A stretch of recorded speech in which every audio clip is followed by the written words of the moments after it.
my back. None of what comes close to this. So, you want it? We got it. Don't speak about nothing, we just do something about it. Yeah. You want it? Come get it. And this is what we do. We live it. We're the ones that never fall. We don't fail, we don't lose, we don't sleep. Always fight above it all. We stay strong, we stay winning, we're never weak. Keep on fighting till we're gone. Until then, forever we're known as we're the future, we're the future, we're the future, we're the future of the future. Now what the hell do you take me for? I can tell you that I am more of anything you possess. So you think you're the best, prove it. Hello folks, welcome to the Merchant Square Mall for this special episode of the Headlock Headlines entitled Championship Derailment. I'm Stephen Faust, along with James Brickhouse and Adam Warfel. James, you brought this up on the Headlock Headlines. It caught fire. I was afraid to actually bring it up because this might turn X-ray. This is one time I wish I had a censor button. But folks, anybody that's been a wrestling fan as long as we have know that there's been a 30-day clause, whether it's been for the World Heavyweight Championship, the Intercontinental Heavyweight Championship, the Tag Team Championship. United States Cruiserweight. Well, whether we actually stopped caring about it for a while. Right, but whether it was WWE, NWA, AWA, WCW, ECW, you name it, there was a 30-day clause. Now all of a sudden, WWE doesn't have a champion that comes out for their pay-per-views, for their shows. It's amazing because, quite frankly, all the guys I grew up with, James, they defended the title every 30 days, and I don't like it, man. You see, a lot of people had a problem when The Rock had beat CM Punk, no offense, but the fact was, when he won the belt, he still, the 3 months that he had it, he was there, he defended that 30-day clause and never quit doing what a champion is supposed to do. However, now we have Brock Lesnar, who is supposed to be good because he was in the UFC, but nobody ever bothers to check his record. The guy only has, what, a 3-2 MMA record? Actually, it's 5-3, I believe. He still sucks. The fact, like, when you saw him, he was a very sloppy MMA fighter. His first fight in the UFC, he was dominating the match, but he made the one where he was safe. They stood there, legs open, didn't drop him, put him in an ankle lock, and started to when was the first time we saw that happen? Kurt Angle. But now the man has a belt, and it's going to be 120 days before he defends it again, which means that we're not going to see him until the Royal Rumble. So now we're stuck with every pay-per-view until then that there's going to be no championship match. Now don't get me wrong, Hell in a Cell was pretty good with the matches they had. However, the main focus that everybody looks for is the heavyweight championship to be defended, and didn't happen. And Adam, one of the things that gets me, and you and I talked about this on the phone last night, was that even this year, when Daniel Bryan was forced to give up the World Heavyweight Championship because he was injured, and it happened this year, they pushed that 30-day clause. Now, all of a sudden, Brock Lesnar doesn't have to follow the same rules. The biggest issue with that was Daniel Bryan needed surgery. When somebody has surgery, you never know how long they're going to be out. And at this point, it looks like it's an indefinite. Daniel Bryan may never be back to wrestle. So you can't push a 30-day clause, something like that, because you never know when he'll be back. He might not defend that belt ever again. So you never know how long he'll be out. Okay, but having faith in your roster, Vince McMahon Sr. had faith in his roster. And the fact is, this is something that's been done since the 1960s. Really, this has been done since the 1960s. No matter what league you're in, even the independent pro wrestling, they enforce the 30-day clause. They do. And here's the thing. When you have the talent that they have right now, I mean, guys like Seth Rollins, Dean Ambrose, Sheamus, Miz, Roman Reigns is returning. Why not put it on somebody that is a full-time wrestler, that's somebody that you know that's going to be there, that's going to promote the WWE the way they should be promoted. Again, we're gonna go back to The Rock. There were a lot of people out of Warsaw for one, that complained about him being a part-timer holding the heavyweight title. Yeah, don't get me wrong, Rock, he'll leave and comes back like maybe once every 7 years. But again, he gave him the belt, he was there, he followed the guidelines to what it was supposed to be. Brock Lesnar, forget, I don't care what type of contract you give somebody, I don't care if it's legends, I don't care if it's part-timers, things. The fact that you got the belt, come defend it. You call yourself a champion, here's my thing, prove it. If you don't want to come and, like, if you don't want to defend on major pay-per-views, so on and so forth, here's my thing. Like, the thing that they have in MMA, if the champion, like Morpho was saying, has an injury and isn't able to defend the title, what they do in MMA is they make an intern champion. Once the actual champion comes back, they put the intern and the regular champion against each other and unify the titles. In my eyes, that's what you should do right now. Seth Rollins has Money in the Bank briefcase. If they're going to bring the belt back, give it to Seth Rollins, have him defend it. Once Lesnar comes back, put Lesnar against Seth, and have him go to unify the belt. Here's the other thing. Brock, in his early days with the WWE, around 2002, 2003, he was the World Heavyweight Champion. He was the youngest World Heavyweight Champion at the time. He actually left, not on the greatest of terms, he left them cold, went to the Minnesota Vikings to try out to play football for the NFL. They got cut. And then he went over to UFC, had success there, and now he's coming back, and Vince McMahon gave in to his terms of being only wrestling certain days of the year, and it just doesn't make sense to me. If you get burned once, shame on you. Isn't burned twice, shame on me, Adam? I like that Brock Lesnar is gone. I'm a huge Paul Heyman guy. I like Brock Lesnar being the champion, and here's why. When John Cena was the champion, main eventing every pay-per-view, that's great. You should have a champion main eventing. But where guys like Dean Ambrose, Seth Rollins, given the time that they should have had to shine, they were pushed to pre-show. Rob Van Dam versus Antonio Cesaro, one of the greatest matches I've ever seen, was pre-show material when a champion main evented. Do those guys have a chance when a champion is around to be the potential main event? And we saw at Hell in a Cell, they tore the roof off the building. And just like in their lumberjack match, they always improve. With the champion around taking the spotlight, who knows? And with how badly Brock Lesnar beat John Cena, what competition is left in WWE? Everybody knows John Cena is the guy, not CM Punk, and I like CM Punk. Roman Reigns is out right now, not Antonio Cesaro. Nobody can stack up to John Cena. And he made John Cena.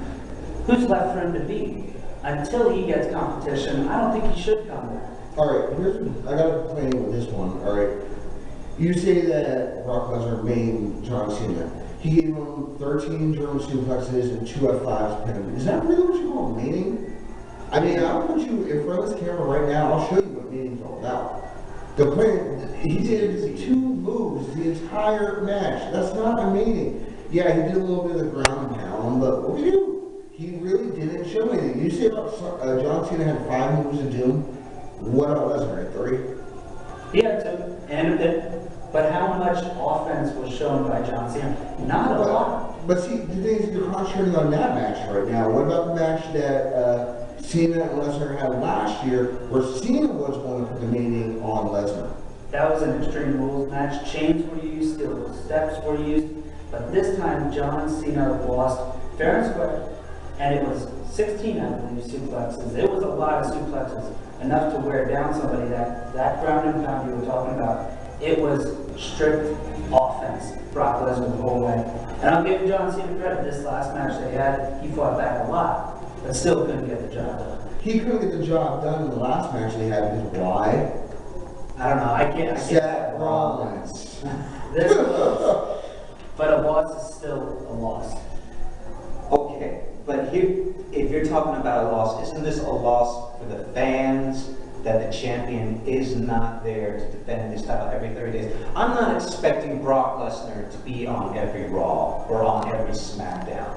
And let's face it, let's face it, Paul Heyman himself, that's a loss for the WWE because you don't have him. He is a throwback, but one of the most entertaining managers, one of the greatest managers. He's going to be a Hall of Famer. And I mean, a lot of people are Paul Heyman. You're a Paul Heyman guy. Don't you think that hurts the WWE not having Paul Heyman there? It does, but I like seeing Paul Heyman, but he's a specialty guy. You should have to pay for Paul Heyman. Of course you should, all the time. And you know what? I enjoy Paul Heyman's promos as much as anybody else, but the fans, if you ask any WWE fan what they'd rather see, Dean Ambrose and Seth Rollins main event, or John Cena versus Brock Lesnar, again, you know they're going to pick Dean Ambrose and Seth Rollins, and I'm sure either both of you would pick the same as the rest of them. Okay, well what about, okay, here's another fact. Not only with the World Heavyweight Championship not being defended, that hurts the WWE in one way. Another way it's being hurt, and for some reason I saw this, I couldn't believe my eyes when I saw it. The entire month of November, folks, it's no longer $9.99. It's free to get the WWE Network. That is free. It's free. How much of that comes from people losing interest because of the World Heavyweight title match or just the product itself? The product is terrible, but you know what? That's if you watch it for free on Monday Night Raw. If you watch it for free on SmackDown. But if you pay $9.99, you can relive Stone Cold versus The Rock, Bret Hart versus Shawn Michaels, and for $9.99, how are you not going to watch it? James, your thoughts on that? How do you top that? Okay, you said about Stone Cold and The Rock, alright? That was a great rivalry, don't get me wrong, but I'm sorry, nobody put on a better click in WWE than The Rock and Triple H. Their matches were outstanding. Even when it was Shawn Michaels turning on The Rock versus Triple H on those episodes of SmackDown. Undertaker coming back as the American Badass. All these guys, it was great to relive all those experiences again. One of my favorite things ever was watching WrestleMania where Yokozuna beat Bret Hart for the WWF Championship. Hogan came out and beat Yokozuna like 30 seconds later to win the heavyweight title of that. That didn't last long, but it's still one of the greatest experiences I remember because I remember, I was back in elementary school, and shows my age. And to show my age, folks, let's go back to 1984. I was one. And I was about 14. And I saw Tito Santana and Greg the Hammer Valentine go back and forth well over a year for the Intercontinental Heavyweight Championship. That was a great rivalry. Talk about guys like Steamboat and Savage in WrestleMania 3. Arguably one of the greatest matches in WrestleMania history. If not number one, probably top 5. But here's the whole thing. Every single champion defended their belt in 30 days. I feel it cheats the fans. And I also feel that it cheats the wrestlers. And I mean, you're saying, Adam, that there's nobody left on the list. So let's go through some of them. Roman Reigns, when he comes back, and he's coming back very, very soon. As a matter of fact, I think he's cleared from the hernia surgery. Shouldn't the WWE consider putting the belt on him? That's fine. And if he comes back and wins the Royal Rumble, which everybody wanted him to do last year, and I myself wanted Roman Reigns to win that Royal Rumble. If he goes on to face Brock Lesnar at WrestleMania 31, that is a marquee match. That is something you want to see. The unstoppable Brock Lesnar versus Roman Reigns. Somebody who's coming back off an injury fresh, has time to work out, is not on the road. He has potential. But another guy, as I said last episode, Rusev is still doing very well. Now, Rusev, you brought up Rusev, and I was going to bring this up, and this shows my age. When Rusev beat the Big Show, and right now they got him pushing up the card, they now have announced that Rusev is going to take on Sheamus. They want Sheamus and Rusev for the United States Heavyweight Championship. Good idea or bad idea for you guys? I'm gonna go with bad idea because we've seen back in WCW, Lance Storm had won the Cruiserweight for the United States and was it hardcore? I'm not sure. And every time he won a championship, he took the Canadian sticker and slapped it on the belt and basically was trying to disgrace the name of the American. So I think to see that route home because you're going to give it to a Russian. Now, I have nothing against Russians, so like Rom or Bulgarian, whatever the hell it is. But we've seen it. It's been done. It has been done, especially if you were here for the last autograph signing Nikita Koloff and Magnum TA. They had one of the most vicious rivalries for the NWA United States Heavyweight Championship. Nikita Koloff won the United States title 4 matches to 3 over Magnum TA. What about you, Adam? Good idea or bad idea? I agree, it's a bad idea. A little bit of a different idea than what James says. It's a lose-lose for the fans. He's either going to lose to Sheamus, and that's going to lose all of Rusev's momentum. Of course, because he beat the Big Show. In my mind, the Big Show is a lot more powerful than Sheamus, as well as Mark Henry. But if he wins, you're going to have a Russian United States champion, and they could maybe change the belt. And I really don't think Rusev needs to be a champion to have the kind of power that he already does. All right, now let's look at the United States Championship marquee as it is today. Basically, having that belt in WWE is not the marquee. There's no meaning behind that belt. They took it all away. And don't get me wrong, the design to that belt is horrible. Thank you. Yeah, it needs to be redone. Stephanie McMahon, Paul Desk, I have no clue what the hell you guys were thinking when you came up with that criteria for that title. Go back to the old WCW version. Yes. That was a beautiful version of that belt.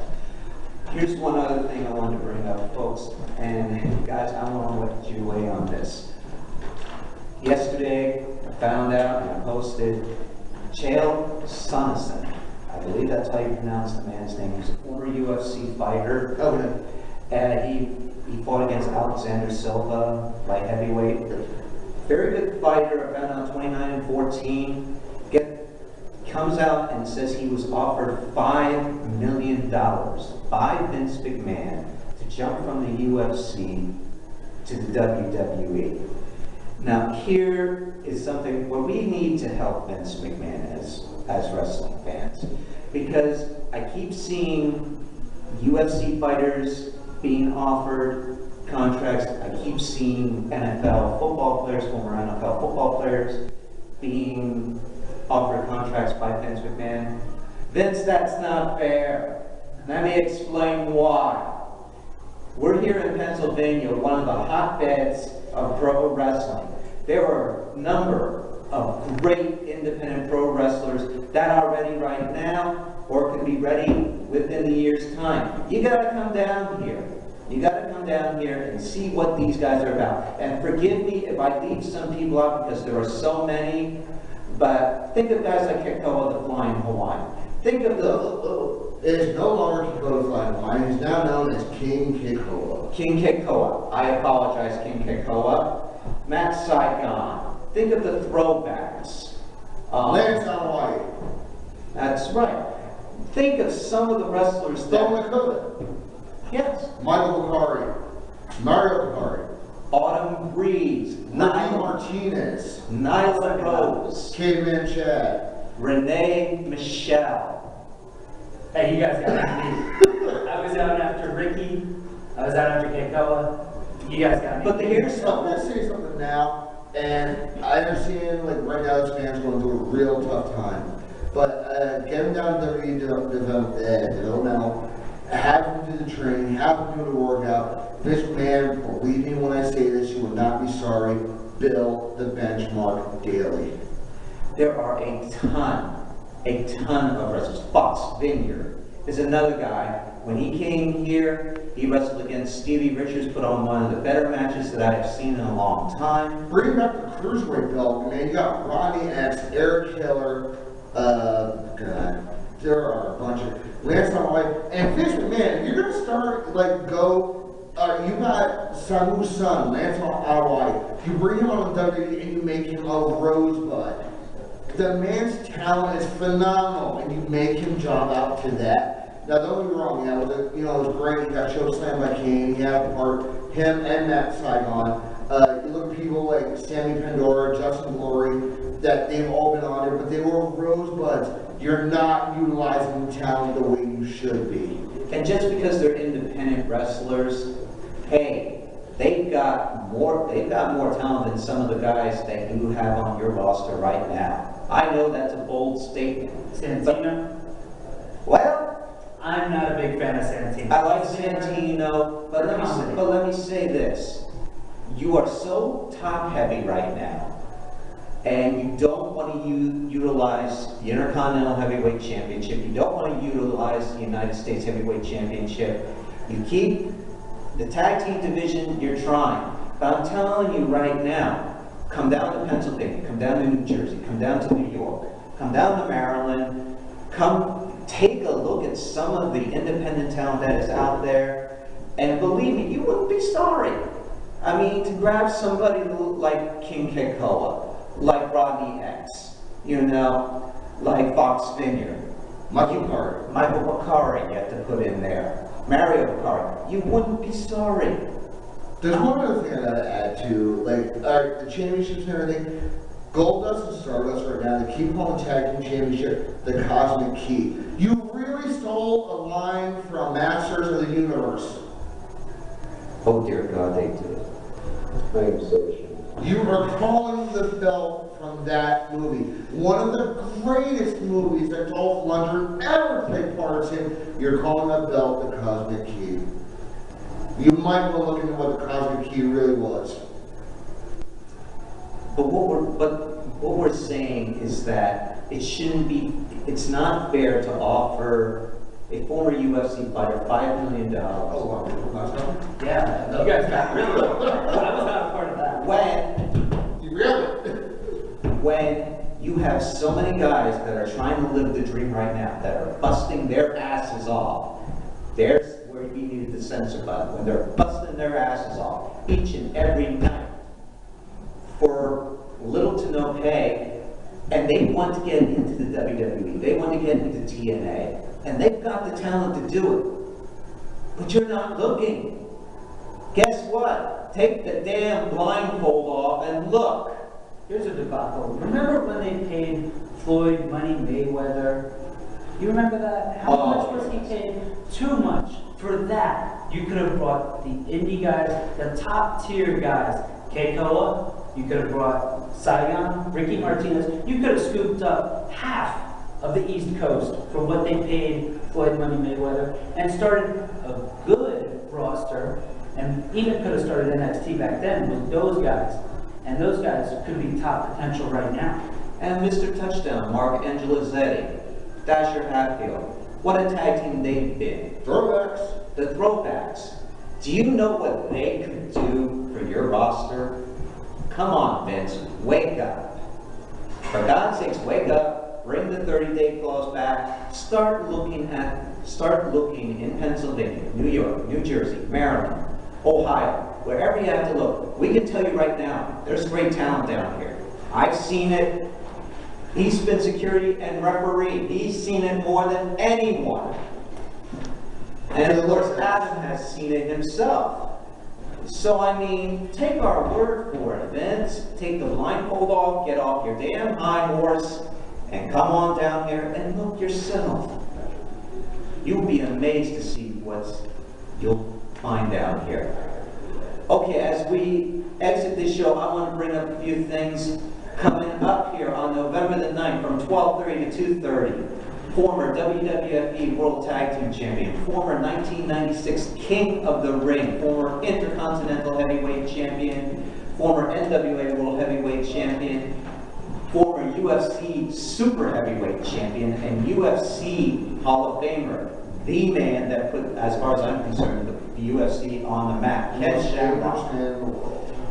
Ken Shamrock is going to be here from 12:30 to 2:30. There are still advanced tickets available, but I'm telling you folks, they're going fast. Today's the last day for those. Today is the last day. That's how fast. Remember one thing though, Iron Mike Tyson, Ken Shamrock called him out. That was the only man that Mike Tyson ever backed down from to be able to get in the ring with him. And that's not all. That's not all that's coming to Pro Wrestling World. On April. We wish it was April. It's cold here. November 16th, 2014 here at Pro Wrestling World. We're having a special doubleheader here. We're having former WWE World Tag Team Champion Eugene. Eugene is going to be here along with the 3-time and the longest reigning WWF/E, I'm saying WWF, that's how old I am, World Tag Team Champions, Axe and Smash Demolition are going to be here. Folks, you don't want to miss that one. And then we have, you were talking about World's Dangerous Man, another dangerous man to be mixed up with. Former king of the WWF. Former WWF World Tag Team Champion. The only man to ever tag team with Andre the Giant in the WWF and win the World Tag Team titles with. And for the last ever WCW Hardcore Champion. Haku Meng, as he was known as in WCW, is going to be here as well. Please, folks, mark those dates down. Again, Ken Shamrock, November the 9th from 12:30 to 2:30. Eugene and Demolition, November 16th from 11 a.m. to 2 p.m. And Haku on December 6th from 11 a.m. to 1 p.m. You don't want to miss it. And please feel free to comment underneath our post here on what you think of the World Heavyweight Championship, and name wrestlers. Name some of your favorite independent pro wrestlers that you feel deserve the shot.